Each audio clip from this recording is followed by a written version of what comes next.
Ya, shalom, selamat pagi Bapak Ibu Saudara-saudari yang saya kasihi di dalam Tuhan kita Yesus Kristus. Saya berharap bahwa kita semua dalam keadaan baik-baik saja. Sebelum kita mendengarkan pendengaran firman Tuhan, saya mengajak kita untuk berdoa. Mari kita berdoa. Bapa, kami bersyukur untuk kebaikan-Mu dalam kehidupan kami, pribadi lepas pribadi, untuk saat ini Tuhan, kami boleh ada, dan kami boleh siap untuk mendengarkan kebenaran firman Tuhan. Engkau tolong kami semua, kiranya kami boleh menerima firman Tuhan ini dengan baik, dan juga Tuhan berikan kami kerendahan hati untuk mendengarkan setiap firman Tuhan yang disampaikan kepada kami. Terima kasih Tuhan Yesus, in doa kami dalam nama Tuhan Yesus kami sambut berkat firman Tuhan. Haleluya, amin. Ya Bapak Ibu Saudara, pada saat ini saya membagikan renungan bagi kita. Ya tidak poin demi poin, tetapi saya membagikan berkat firman Tuhan ini ya dalam bentuk renungan. Ya mungkin seperti renungan-renungan yang ada di buku-buku, tidak seperti khotbah-khotbah pada umumnya. Ya menurut saya ada perbedaan ya ketika khotbah itu dipersiapkan dengan detail secara poin-poin, tetapi pada pagi hari ini hanya renungan tanpa poin-poin ya begitu, karena saya sendiri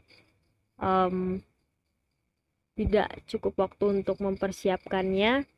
Jadi ya langsung saja saya mengajak kita membuka di dalam Lukas pasal 12 ayat 49 hingga yang ke-53. Terlebih dahulu saya akan membacakan untuk kita dengan judul perikop Yesus membawa pemisahan. Yesus membawa pemisahan. Ya.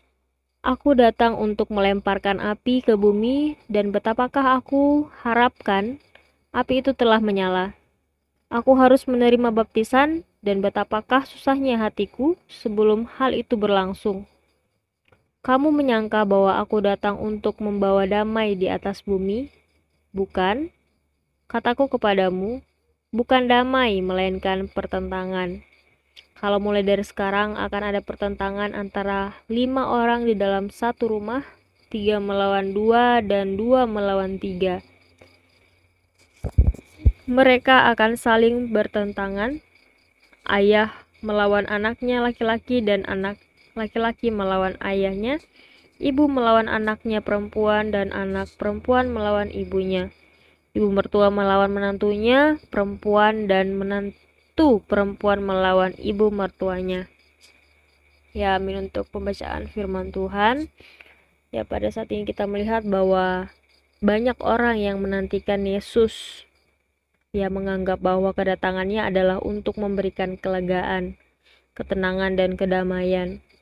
Ya, akan tetapi pada bagian ini kita melihat bahwa Yesus datang membawa pertentangan. Ya, di ayat 49 juga mengatakan Yesus melemparkan api ke bumi. Ya, apakah sesuatu yang demikian sungguh-sungguh akan terjadi? Ya, bagi orang Yahudi pada masa itu Mesias kalau datang akan menghakimi bangsa-bangsa atas kejahatan mereka. Sebaliknya Yesus akan memberkati umatnya. Pastilah kata-kata Yesus bahwa dia datang untuk melemparkan api ke bumi mendapatkan penerimaan kuat orang Yahudi. Ya, masalah yang terjadi bahwa Yesus menunjukkan kata-kata itu untuk mereka. Orang-orang Yahudi tidak beda dengan bangsa-bangsa lain, harus menerima murka Allah karena dosa-dosa mereka. Ya, ini yang Yesus sampaikan kepada mereka.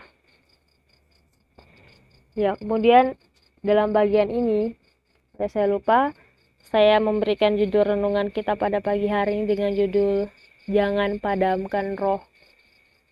Ya, tujuan kedatangan Yesus untuk keselamatan semua umat manusia.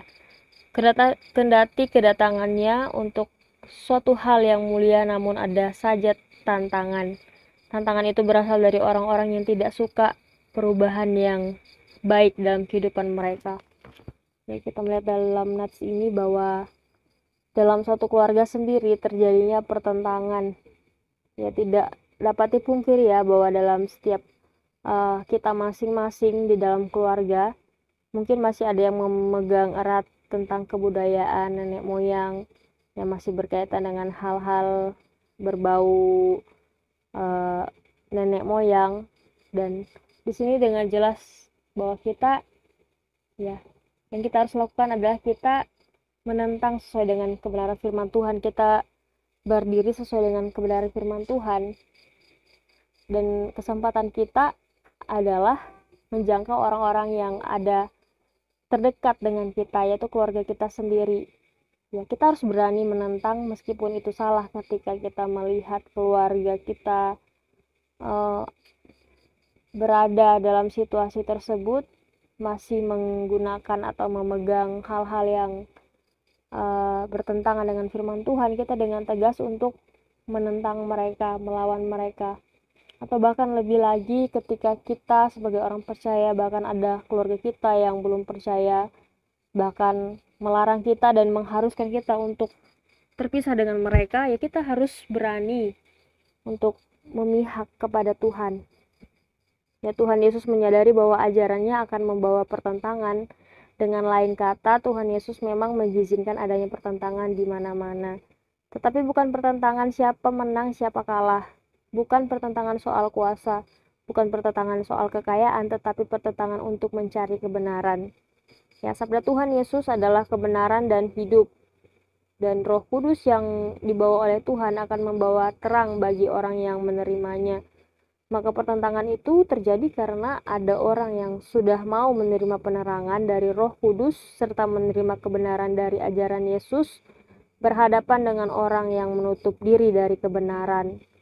Ya, saya percaya bahwa kita semua adalah orang yang sudah menerima kebenaran tersebut, dan kita kerap kali diperhadapkan dengan orang yang menutup diri dari kebenaran. Jangan padamkan roh yang ada dalam diri kita, tetapi mari kita nyalakan terus roh itu, kemudian kita bisa membawa orang-orang demikian, dan kita boleh berlaku tegas bagi mereka, ya, demi kebenaran.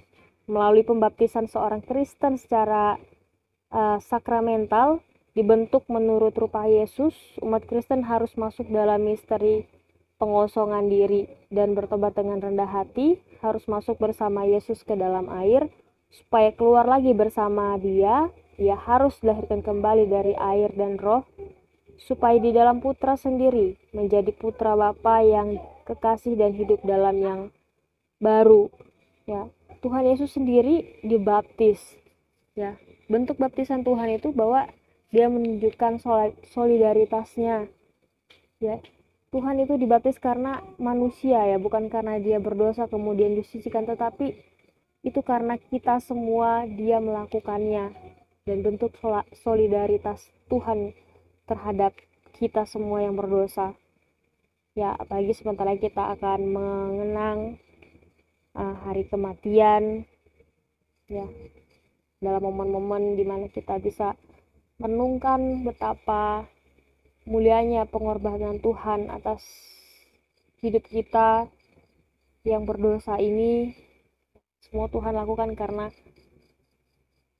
Tuhan mengasihi kita. Ya, dari berkat sakramen baptisan, Roh Kudus menyanggupkan kita hidup dan bekerja di bawah dorongannya, menyanggupkan kita berbuat kebajikan. Ya, kemudian maksud pernyataan ini bukan api yang menghancurkan, tetapi adalah Roh Kudus. Dalam tradisi rohani, lambang api ini dikenal sebagai apa? Ya, pasti kita mungkin ketika mendengar api atau mengetahui api dalam bagian Alkitab itu saling berkesan mengenai karya Roh Kudus. Ya, ada saja tantangan yang harus dihadapi.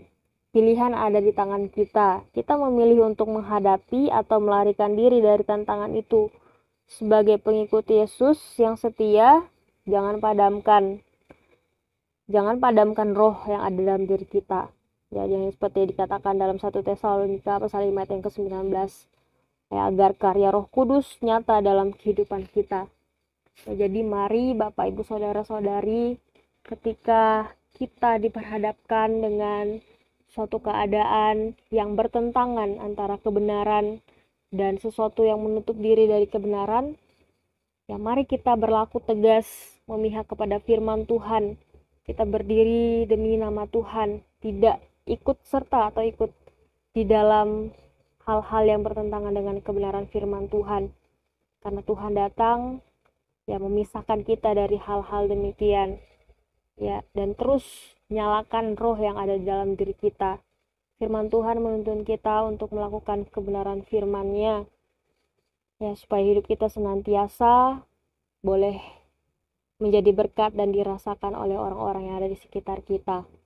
Tidak jauh-jauh, mulailah dulu dari keluarga kita terlebih dahulu, orang-orang di sekitar kita yang ada di asrama boleh saling menjadi berkat, tidak saling menyandung, tetapi saling menjadi berkat satu sama lain, baik dosen ke mahasiswa maupun mahasiswa ke dosen. Ya, demikian firman Tuhan yang dapat saya sampaikan pada pagi hari ini, yang dapat kita renungkan bersama-sama.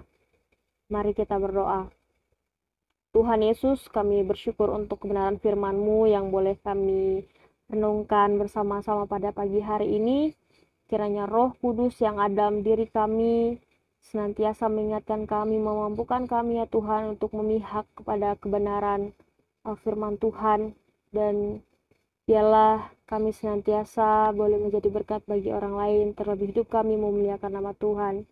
Di dalam nama Tuhan Yesus kami mengucap syukur, haleluya, amin.